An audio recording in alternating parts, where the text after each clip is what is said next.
Before I started this latest episode of Darling in the Franxx, I was told on social media that this was definitely an episode inspired by Neon Genesis Eva.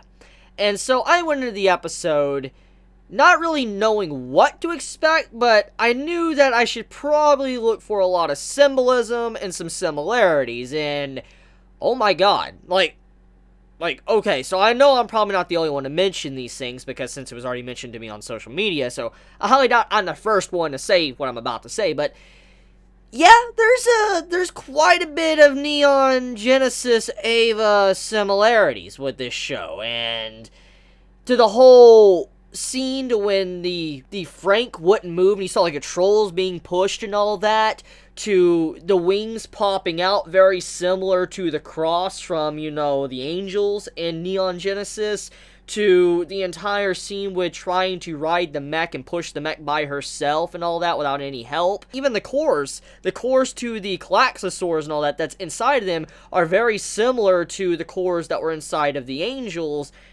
in Neon Genesis. So, there's definitely a lot of similarities there, and it does make me wonder, is Trigger trying, is A1 and Trigger trying to nod towards Eva?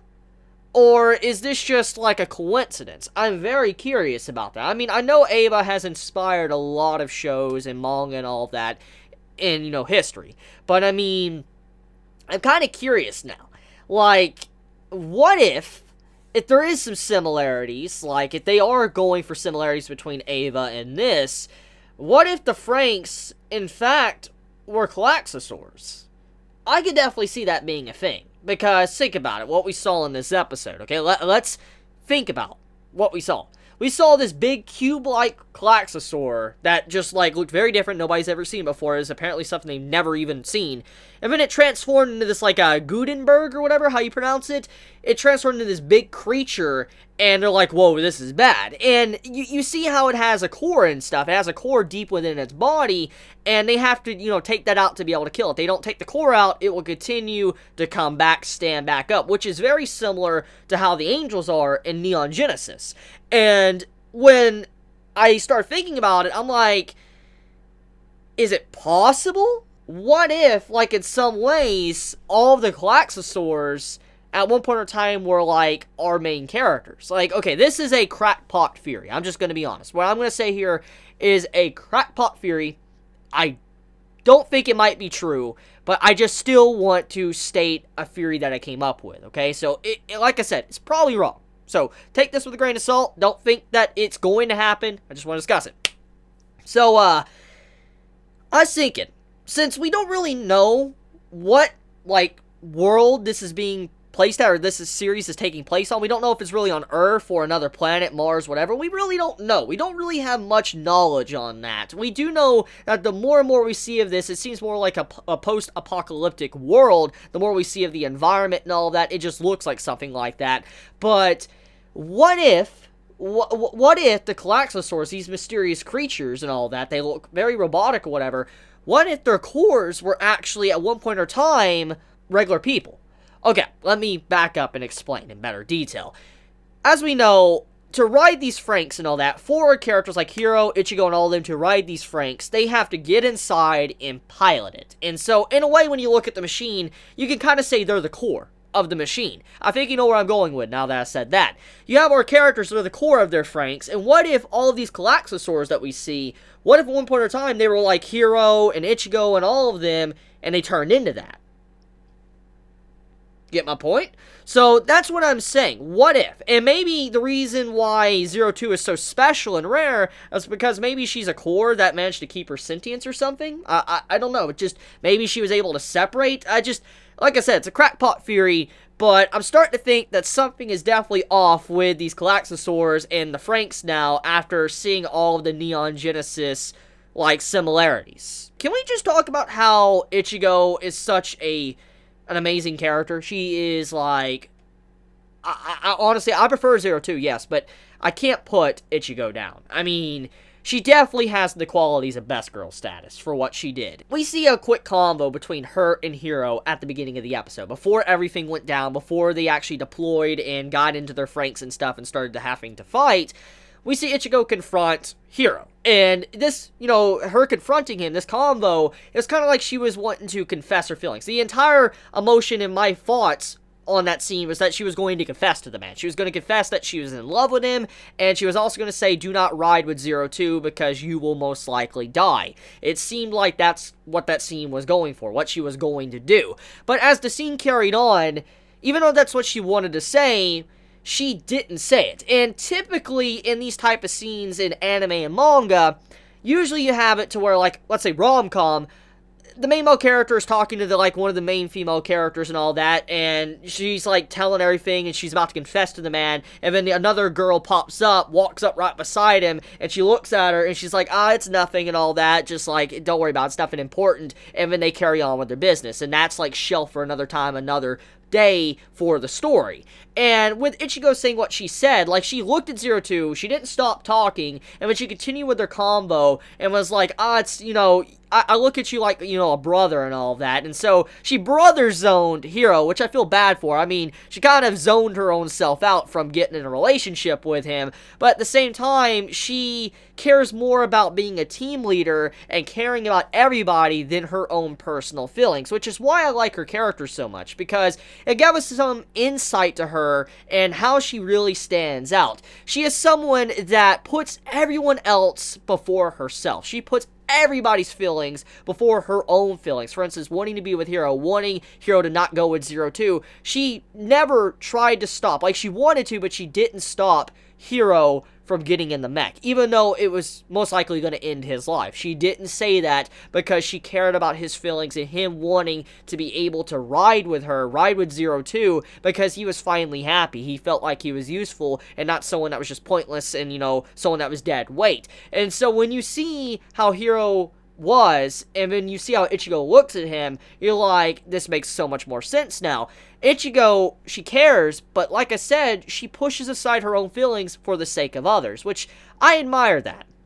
It's sad, and it could definitely have a long-term amount of problems with that, but I respect her character for how she is being a truly good team leader and looking out for everyone instead of always just putting her selfish desires first in, like, ahead of everything else. So I like that. I'm just going to go on a limb here and say the action of this episode looks good, okay? So I don't need to go any further with that. We have an action scene where the new characters are introduced from Plantation 26, I think Plantation 26, I could be wrong there with the, the number, but, the characters that are helping out our main squad, they obviously show tremendous teamwork in this episode. Like, they're working together, they're taking down Calaxasaur after Calaxasaur down, like it's no problem. It shows that they're very experienced, and they have been working together for a very long time. And then, if you look at our squad, Plantation 13, obviously they can't really work together well at all. They constantly bumble around, since their mechs are so different and all that, they just can't properly understand what each other is actually capable of, each FranXX is capable of, and so that leads to a lot of issues. And you see that they need to work on that. They need to work on their, team skills and all of that, and it's up to Ichigo, basically, to figure out how she can make this team work, even though they're so different, and they haven't really experienced a lot of live combat to be able to actually do stuff like what they were doing in this episode. Thankfully, they managed to wing it and come out on top, but there was a nice, good, contrast to the two teams, showing which team is more experienced and which team isn't, and showing how much they need to improve on to get better.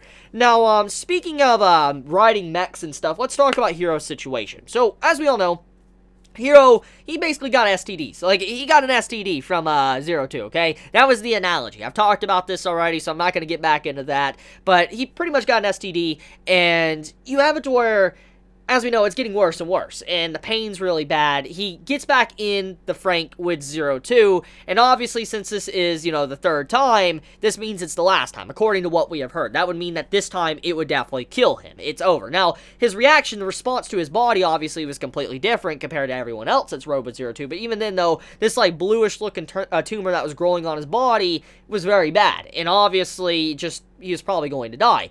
And so he finally got in for the third time, and it didn't really look like he was going to hold up for too long. It looked like he was actually legit going to die for a while there in this episode. It was getting worse and worse. You saw the veins slowly going up his, like, chest and arms and all that in his face. It was very creepy, and it also showed just how extensive whatever is happening to Hiro really is, what it's doing to his body. Now, we don't really know what happened, because the overall STD tumor type looking blue thing, it receded back down, and it looks like it's gone towards the end when he decides to say he needs to be with 02, he needs to help her out, he needs to be her wing, or wings, you know, it disappears somewhat. And I don't think that's the last time we have probably seen of that bluish, like, looking tumor thing on his body. I've seen a couple of people state that maybe he could potentially be turning into a Galaxosaur. Many said that there could be a potential possibility, maybe since he's, you know, with 02 and all that, maybe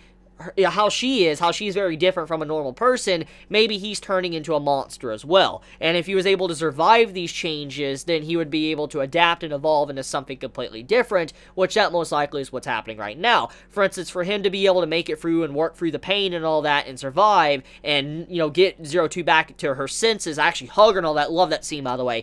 Love that scene. I love it so much.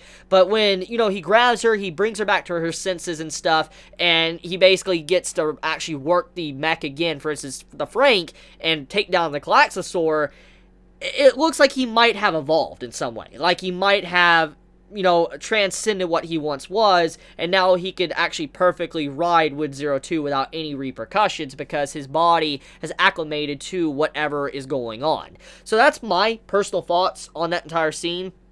Now, I do want to mention that I like the little depth we got with, 02 and how she views Hiro. We all, even myself, I said she's not necessarily a good person, and she still isn't. She's not a good person.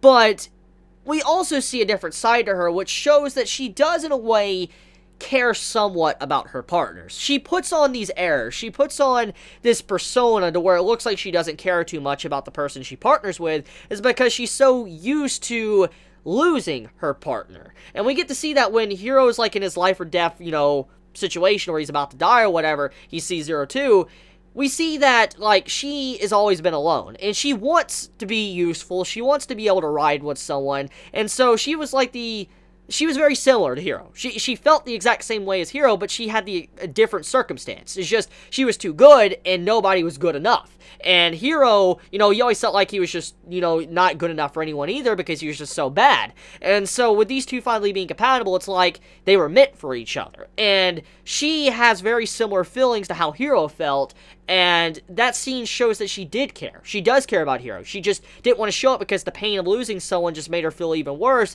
and so she just put up a persona to kind of fake all of it. That's my thought process on that scene. Best episode yet. Easily the best episode yet. I can't wait to see what's going to happen next, because, I mean, like I said, with all the Neon Genesis references or similarities to what's going on with Hiro's body, to the great characterization and development for some of our characters and all that, this is definitely a fantastic series, and definitely one of the best series of this season of anime, and could potentially be one of the top 5 best anime of, like, the entirety of 2018, depending on how this ends up.